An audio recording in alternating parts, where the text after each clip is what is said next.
Hello students, welcome to my channel. मैं हूँ doctor Neeru Chaudhary और हम पढ़ रहे हैं स्टीरियो केमिस्ट्री, ठीक है, जिसके अंदर अभी तक हम लोग लास्ट क्लास के अंदर मीजो कंपाउंड्स एंड रेसिमी मिक्सचर पढ़ चुके हैं। आज हम लोग जो टॉपिक डिस्कस करने वाले हैं वो क्या है, कायरल सेंटर या कायरल कार्बन। तो सबसे पहले तो ये कायरल कार्बन या कायरल सेंटर आप अच्छे से समझ लीजिए कि क्या होता है।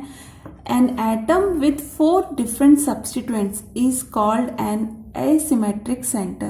कायरल कार्बन को समझने के लिए ज़रूरी है कि आपको पता हो कि एसिमेट्रिक सेंटर क्या होता है, जिसके चारों सब्स्टिट्यूएंट्स जो होते हैं वो डिफरेंट होने चाहिए। उसको हम क्या कहते हैं, एसिमेट्रिक सेंटर कहते हैं ऐसे एटम को, ठीक है। उसके अलावा अब हम आगे बात करें कि जो एसिमेट्रिक सेंटर है वो कैसा होना चाहिए। An asymmetric center is sp3 hybridized carbon attached with 4 different groups. It is also known as chiral center, जो कि sp3 hybridized carbon हो और 4 different group से उसकी वैलेंसी कंप्लीट हो, तो उस कार्बन को हम क्या कहेंगे, कायरल सेंटर कहेंगे। तो इम्पॉर्टेंट क्या हो गया, sp3 हाइब्रिडाइज्ड होना चाहिए और 4 डिफरेंट ग्रुप्स उस पर अटैच होने चाहिए। ओके, यहाँ नेक्स्ट देखिए,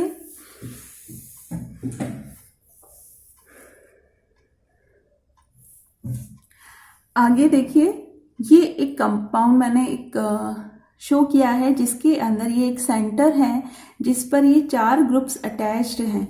ये जो 4 ग्रुप्स हैं ये आपस में सिमिलर नहीं होते, ये आपस में डिफरेंट होते हैं, ठीक है ना।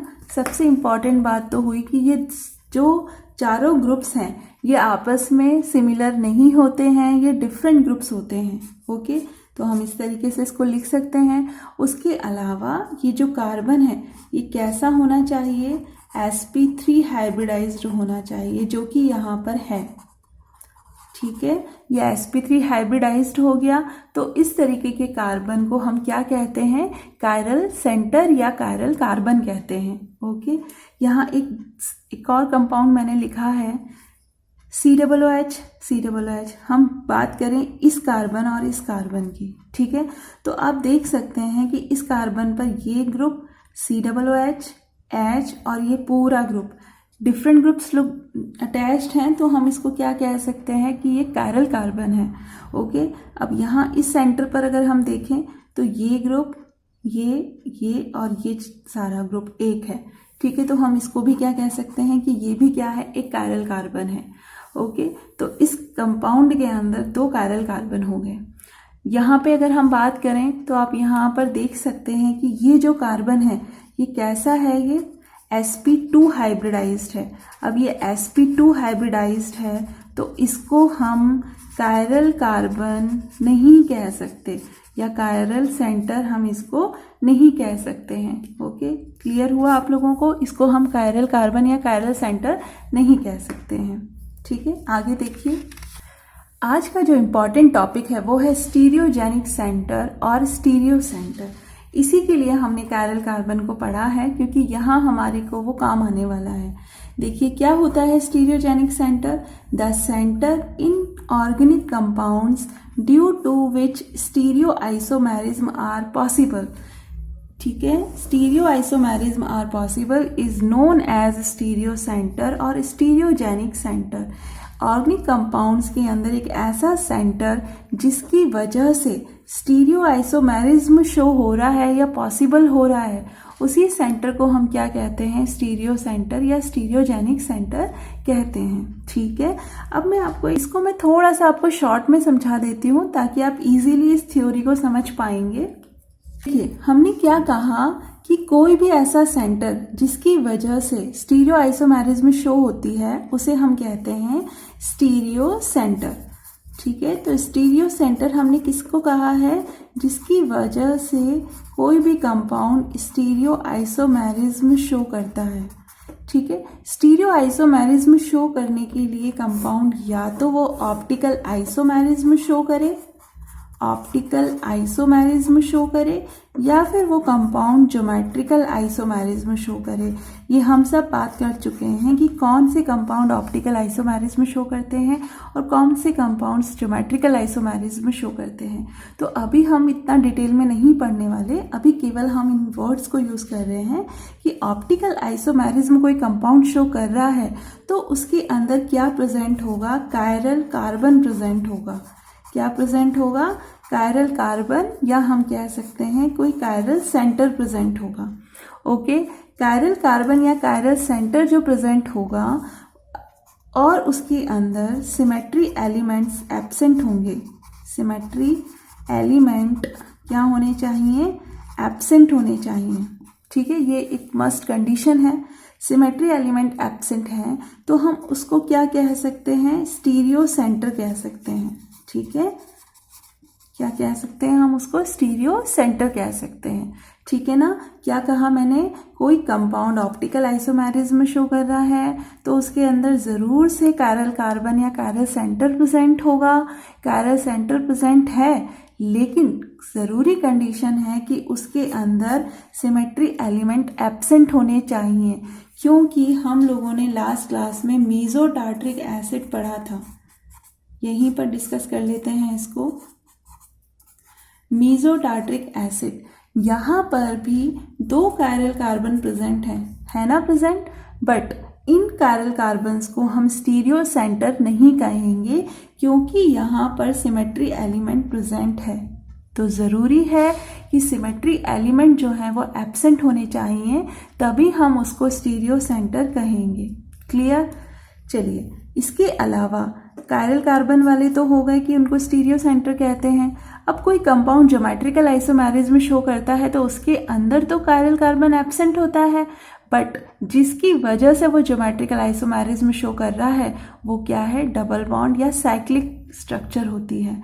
तो हम बात कह सकते हैं कि ज्योमेट्रिकल आइसोमेरिज्म जो शो करते हैं तो उसमें हम डबल बॉन्ड जो होता है उसको हम ज्योमेट्रिकल सेंटर कहते हैं, और उसी की वजह से हम उसी को हम क्या कहते हैं, ज्योमेट्रिकल सेंटर कह दें उसको, और उसी को हम क्या कह देते हैं, स्टीरियो सेंटर।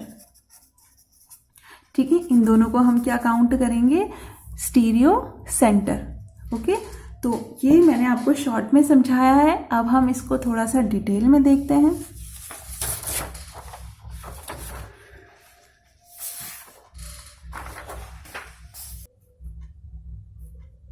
देखिए, those compounds which have asymmetric or chiral center shows optical isomerism.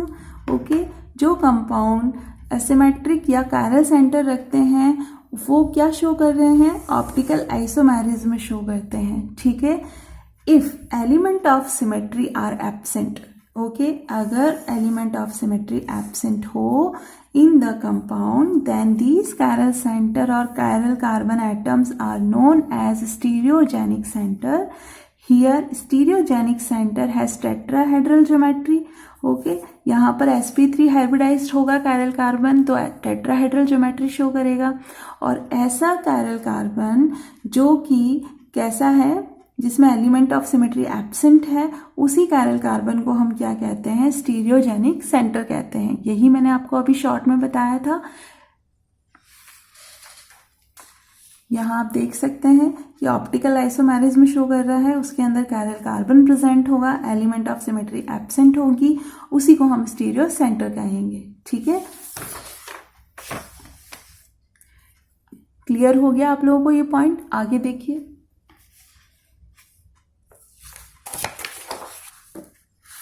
अब अगर हम यहाँ पर बात करें कि यहाँ पर स्टीरियो सेंटर जो कायरल कार्बन है, जिसको हम ऐसा कोई कायरल कार्बन जिसको हम स्टीरियो सेंटर कहेंगे, यहाँ पर क्या प्रेजेंट है, देखिए यहाँ पर ये वेज लगा हुआ है Cl, तो मतलब इसका ये है कि डैश पर कौन होगा, हाइड्रोजन होगा, तो इसको हम क्या कह सकते हैं, स्टीरियो सेंटर कह सकते हैं। ओके, यहाँ पर देखिए ये वाला कायरल कार्बन और एक ये वाला कायरल कार्बन, दोनों कायरल कार्बन है। ठीक है, लेकिन इसमें क्या सिमेट्री एलिमेंट प्रेजेंट है, कोई नहीं।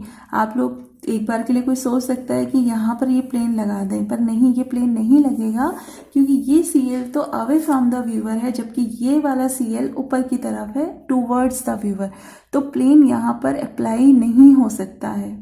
ठीक है, तो इन दोनों ही सेंटर को हम क्या कह सकते हैं, कायरल कार्बन कह सकते हैं, और क्या कह सकते हैं, स्टीरियो सेंटर कह सकते हैं। क्लियर। नेक्स्ट देखिए, all chiral center are stereogenic center but all stereogenic center are not chiral center। इस सेंटेंस का मतलब क्या है कि कायरल सेंटर, जो सारे कायरल सेंटर हैं उन्हें हम स्टीरियोजेनिक सेंटर कह सकते हैं, ठीक है, लेकिन सभी स्टीरियोजेनिक सेंटर को हम कायरल सेंटर नहीं कह सकते। पहली बात तो यहाँ सभी कायरल सेंटर की हम उन्हीं की बात कर रहे हैं जो ऑप्टिकल आइसोमेरिज्म शो करते हैं, और ऑप्टिकल आइसोमेरिज्म कौन शो करता है, जिनमें सिमेट्री एलिमेंट एब्सेंट होते हैं, उन्हीं कायरल कार्बन की हम बात कर रहे हैं। ओके ना। All chiral centre are stereogenic centre but all stereogenic centre are not chiral centre. Clear. तो ये जो सेंटेंस है नीचे वाला, इसको क्लियर करने के लिए ये नेक्स्ट पॉइंट है आपका, if molecule show geometrical stereo isomerism hence double bond in compound में ऑल्सो बी स्टीरियोजेनिक सेंटर। अगर कोई कंपाउंड ज्योमेट्रिकल आइसोमेरिज्म शो कर रहा है तो उस डबल बॉन्ड को भी हम क्या कहेंगे, स्टीरियोजेनिक सेंटर कहेंगे। ठीक है, आप यहाँ पे एग्जाम्पल्स को देख सकते हैं कि ये कंपाउंड है जिसके अंदर ये कार्बन और ये दूसरा कार्बन जिनके बीच में डबल बॉन्ड है, क्या ये ज्योमेट्रिकल आइसोमेरिज्म शो करेगा ये डबल बॉन्ड? हाँ, ये बिल्कुल करेगा, क्योंकि यहाँ पर CH3 लगा हुआ है और यहाँ पर क्या लगा हुआ है, हाइड्रोजन। यहाँ पर भी ये एक हाइड्रोजन लगा हुआ है, मतलब ये double bond geometrical isomerism show करेगा। अगर आप लोगों को ये नहीं पता कि ज्योमेट्रिकल आइसोमेरिज्म कोई कंपाउंड शो कर रहा है या नहीं, ये कैसे देखते हैं, तो आप लोग लास्ट वीडियोस को पहले देख लेना। ठीक है ना। चलिए, ये दोनों सेंटर हो गए जो स्टीरियो सेंटर है, और एक ये भी एक स्टीरियो सेंटर है क्योंकि ये कैसा है, कायरल कार्बन है, तो इसके अंदर 1 तो कायरल कार्बन है, ठीक है, और 2 ज्योमेट्रिकल सेंटर है, तो टोटल हम क्या कह सकते हैं, 3 स्टीरियो सेंटर है इसके अंदर। क्या कह सकते हैं हम, इसके अंदर टोटल 3 स्टीरियो सेंटर्स हैं, 1 chiral carbon and 2 geometrical centre, और इनको हम क्या कह सकते हैं, 3 स्टीरियो सेंटर हैं। यहाँ पे अगर हम बात करें तो ये दोनों क्या हैं, 2 ज्योमेट्रिकल सेंटर और 2 ही क्या कहेंगे हम, स्टीरियो सेंटर। क्लियर।